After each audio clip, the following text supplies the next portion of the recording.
So mga kamaster, nakikita nyo yung pinakataas ng bahay na yan. Yung mismong kamag-anak pala ng manggagamot at saka asawa, hindi raw pwedeng umakyat dyan kundi yung mismong manggagamot lang dahil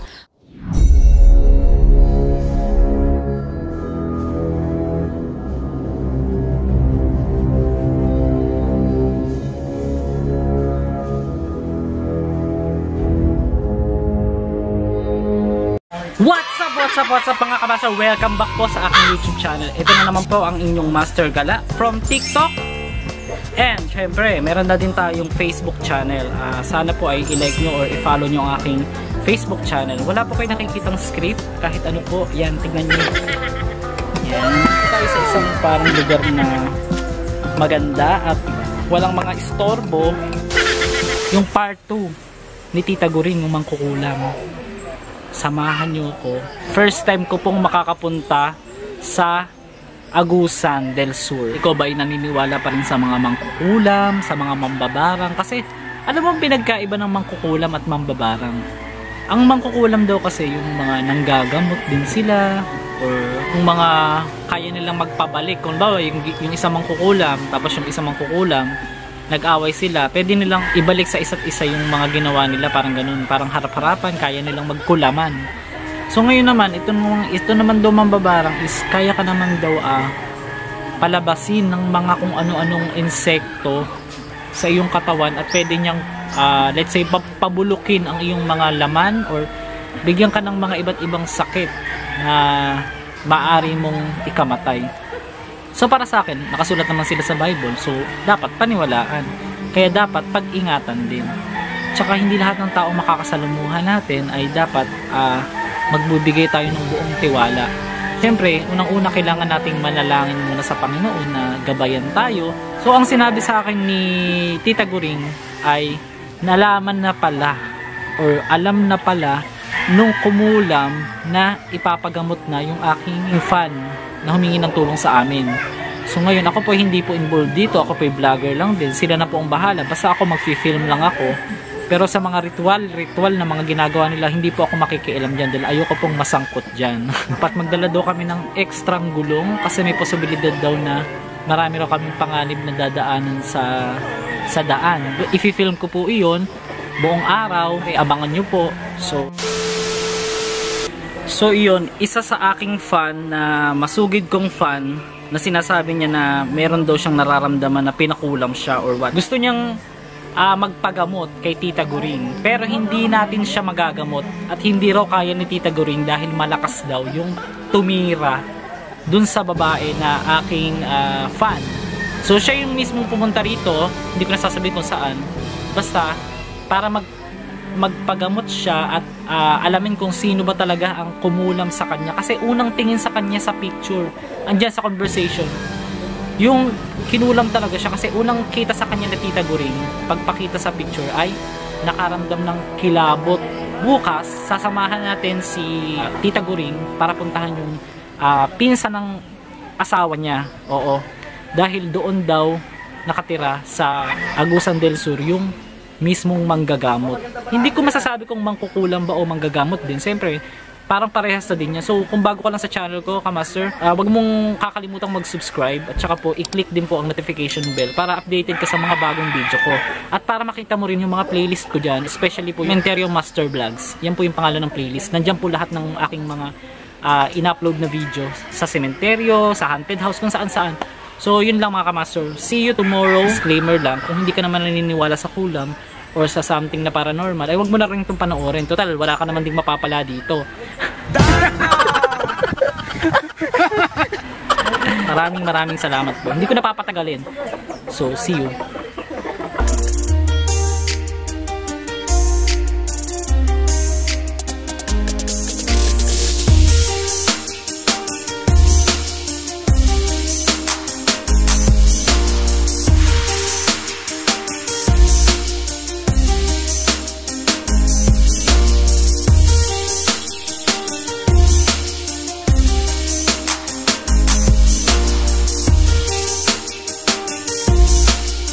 Hi mga Kamaster, it's 8:27 na po ng umaga. Ito po yung sinabi ko kinabukasan, pupunta na po kami ng Agusan del Sur. First time ko po doon makapunta. So ikwento ko lang po sa inyo na bago pala kami pumunta dun sa pupuntahan namin, alam na pala nung nanggagamot na papunta na kami kahit hindi namin sinasabi. Mararamdaman daw po pala yun.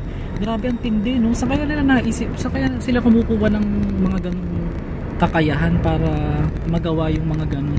Biyahe namin ay abot po ng 3 to 5 hours, depende po kung may traffic o hindi. So see you mga kamaster, maya lamang, nandun na tayo. So ito mga kamaster, nandito na po kami dun sa bahay mismo ng marunong dumanggamot. Pero aalamin natin mga kamaster kung nandito talaga sila. Ngayon pa lang natin malalaman. Kamaster, pagdating po namin dito, iba po talaga yung naramdaman ko na parang sumakit ng konti ulo ko, tas nanlalambot yung mga tuhod ko. So ngayon yung fan ko na dinala namin dito na nagpasama ay ngayon pinainom siya nung parang tubig na parang mapakla or mapait daw yung lasa. So ngayon maisusuka daw lahat yung kung anong meron sa kanya na mga dala ng kulam. Ayan, naabutan natin mga kamaster, merong bagong dumating dito na magpapagamot sila. Yan. Ayun, oh, pinipilahan talaga dito.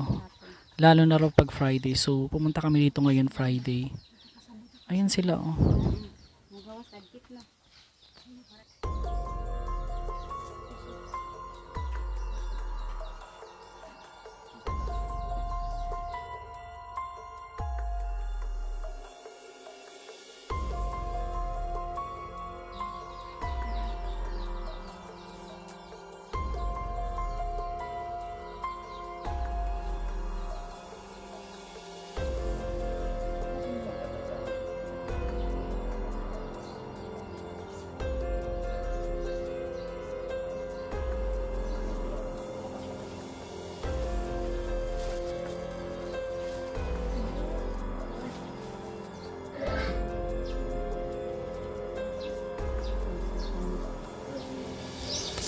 Ito mga kamaster yung aking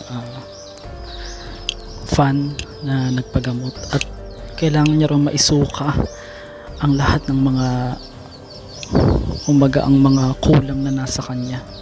So yun siya, hindi natin siya pwedeng lapitan dahil ayaw din niyang magpakita ng kanyang pagkakakilanlan.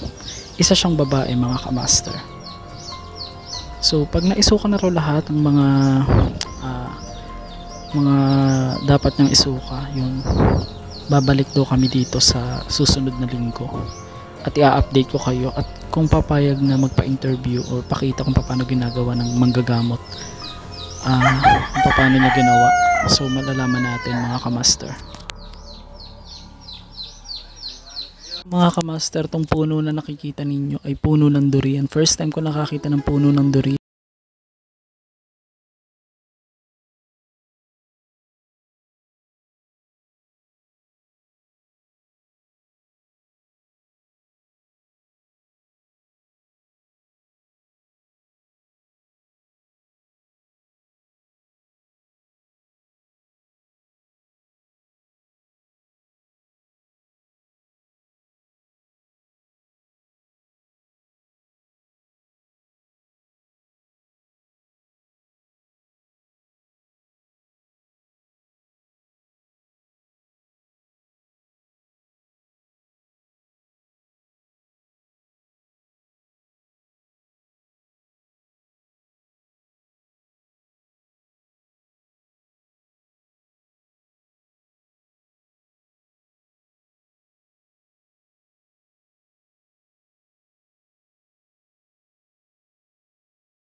Parang tubig na ibinigay nung manggagamot. Para kang nasusuka. Tapos nung nasuka ka, meron kang naisuka. Puro laway. Ah, okay. So ngayon, pag ano mo, wala kang naramdaman na parang lumabas sa'yo or what? Pinagpapawisan na ako ng Pinagpawisan ka ng malamig and then, ano yung parang hangin? Sabi mo kanina? yung hangin na galing sa Parang nanggaling sa tiyan yung hangin na ilabas mo. Malakas. Ah, malakas. So, ganun pala mga kamaster, no? Pagka pala nagpapagamot ka at nalaman ng manggagamot na ikaw ay nakulam, ganun palang magiging reaksyon ng katawan mo. Ang una ko talagang naramdaman pagpasok ko dito, mabigat. Oo. Parang, alam mo nang lalambot yung tuhod ko nung una. Tapos, basta kakaiba talaga mga kamaster. Hindi mo siya ma-explain. Tapos ginawa ko, medyo sumasakit yung ulo ko. Meron akong baon na kape. O, yun ang ininom ko. Medyo nawala. Hindi ko lang kung may psychological ano. Pero sa ngayon, ako naman, tinignan niya din ako nung manggagamot kanina. Pero siyang inilagay sa akin na kulay puting bato na hindi ko maintindihan. So ngayon, chinek niya ako. Wala naman daw ng ano sa akin, ng kulam sa akin. Pero nakitaan niya ako ng UTI at saka uric acid mataas. 1 week na inuman lang daw. So yun, niresetahan ako. Nag-aral din pala ng medisina itong marunong manggamot. Nag-aral siya ng medisina. So, marami namang napagaling daw. Kaya din daw magpagaling ng mga hindi magkaanak or what. So, ang kanyang panalangin daw dyan ay alas 3, alas 6, at saka alas 3, alas 6, at saka alas 9 ng gabi.